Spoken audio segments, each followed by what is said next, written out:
देखो, झंझट जो भी पालो मुसीबत ही देता है। चाहे कोई भी झंझट हो वो मुसीबत ही देता है। एक महात्मा जी रहते थे झोपड़ी में। उनकी झोपड़ी में चूहा बहुत थे। चूहा जानते हो? जानते हो? अब इतना तो जानते ही हो। तो उनकी झोपड़ी में चूहा बहुत थे।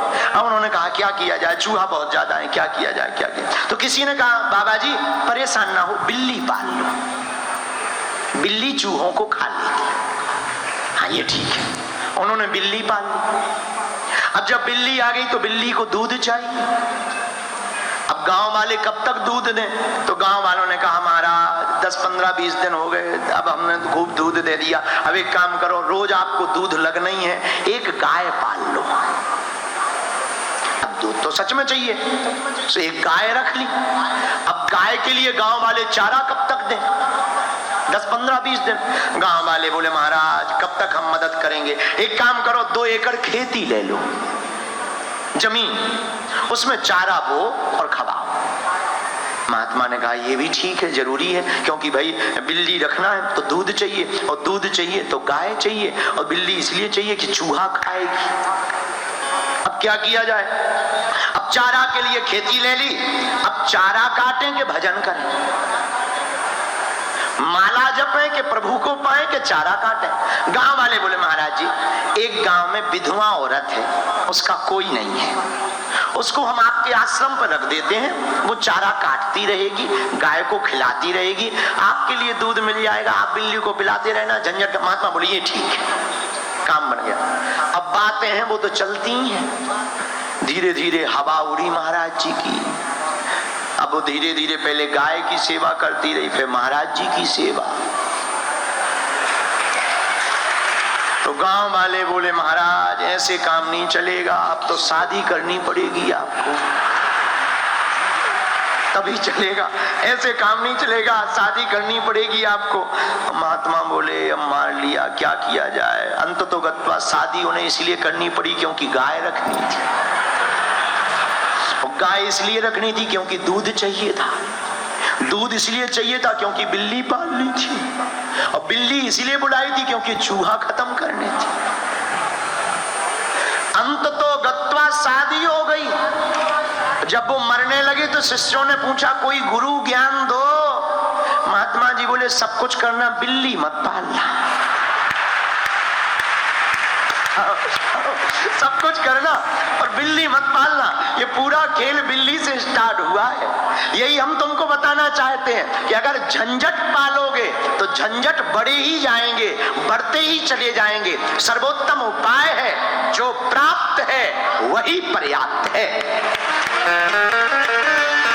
आपको जो प्राप्त है वो किसी से कम नहीं है, जो मिला नहीं उसका कोई गम नहीं है, जो मिला है वो लाजवाब है, जो मिलने वाला है वो सिर्फ एक ख्वाब है।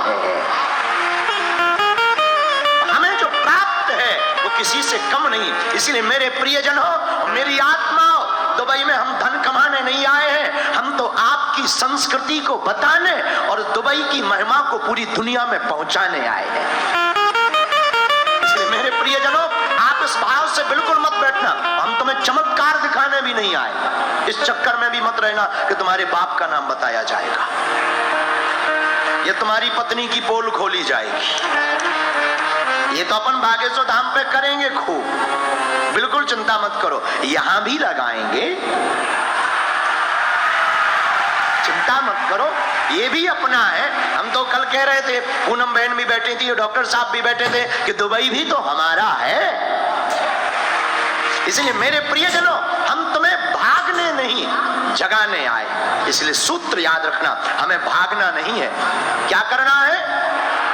और जागने का मतलब क्या? एक किसी गांव की चर्चा हमारे प्रिय, बहुत ही प्रिय परम पूज्य श्री अखंडानंद जी महाराज कहते, अखंडानंद जी ने सूत्र दिया, भागना नहीं जागना है। अखंडानंद जी कहते कि किसी गांव में लाइट नहीं थी, अंधेरा था, भयंकर अंधेरा। उस गांव के लोग दीपक जलाना भी नहीं जानते थे। उस गांव के लोगों ने, जो बुजुर्ग थे, उन्होंने एक बहुत ही गंदा नियम निकाल रखा था कि रात के समय जब अंधेरा हो तो अंधेरे को बाहर फेंकना है। और पूरी रात वो यही करते थे, अंधेरे को बाहर फेंकते थे और सुबह जैसे ही होती थी तो कहते थे लो अंधियारी भाग गई।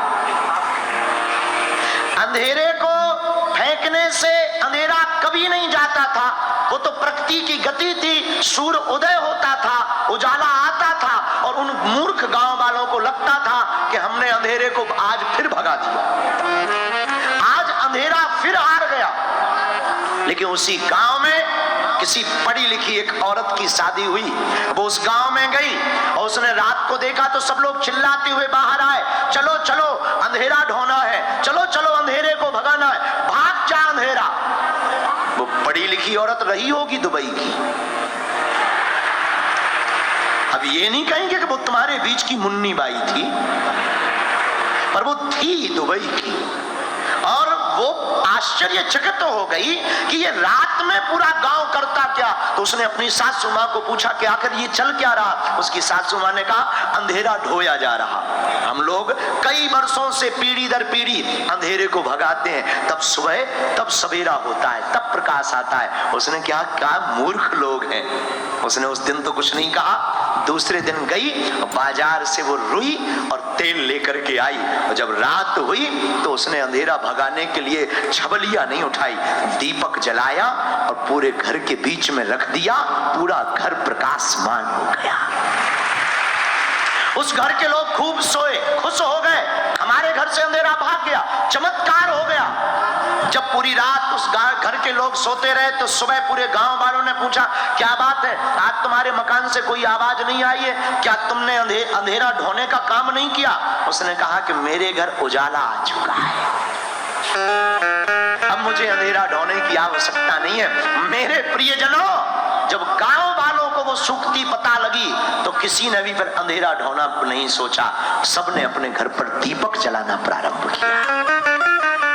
परिणाम उस गांव का अंधकार भाग गया। यही हम तुमसे कहना चाहते हैं, तुम्हारे अंदर अगर अध्यात्म की चेतना, ज्ञान की चेतना, भक्ति की चेतना, विश्व एकता की चेतना, विश्व शांति की चेतना और सबको गले लगाकर भागने की जगह जागने की चेतना तुम्हारे अंदर जागेगी, तुम्हारे अंदर दृढ़ता होगी, तुम्हारे अंदर संकल्प होगा और तुम ऐसा दृढ़ संकल्प करके बैठोगे, हम दावे के साथ कह सकते हैं तुम तो आनंद पाओगे ही पाओगे, तुम तो सुख पाओगे ही पाओगे, तुम तो प्रसन्नता पाओगे ही पाओगे। तुम्हारे प्रकाश के साथ साथ तुम्हारे घर में रहने वाले लोग भी प्रकाशित हो जाएंगे, वह भी जागृत हो जाएंगे। उनको जगाने का एक ही उपाय है, हमें भागना नहीं है। क्या करना है? जोर से बोलो। भागना नहीं है, क्या करना है? जागना। अच्छा, जागने का मतलब तुम लोग कहोगे गुरुजी हम तो पहले ही आंखें खोले, अब कैसे जागना? नक कटा। आंखें खोलना जागना नहीं है। आंखें खोल करके भी बहुत लोग सो रहे, जो हो रहा वो दिखाई नहीं दे रहा, मस्ती में मस्त है, उन्हें पता ही नहीं। कुछ लोग तो जिए ही जा रहे हैं, खाना मिल रहा सो खा ही जा रहे, सो ही जा रहे, रो ही जा रहे, हंसे ही जा रहे। ये जिंदगी नहीं है। ऐसी जिंदगी तो पशुओं की भी होती है। जिंदगी वो है जिसमें हर पल मुस्कुराहट बनी रहे, हर पल आनंद बना रहे। आप कहोगे महाराज जी ऐसा संभव है? हाँ, कैसे संभव? सब सुख लाए तुम्हारी सर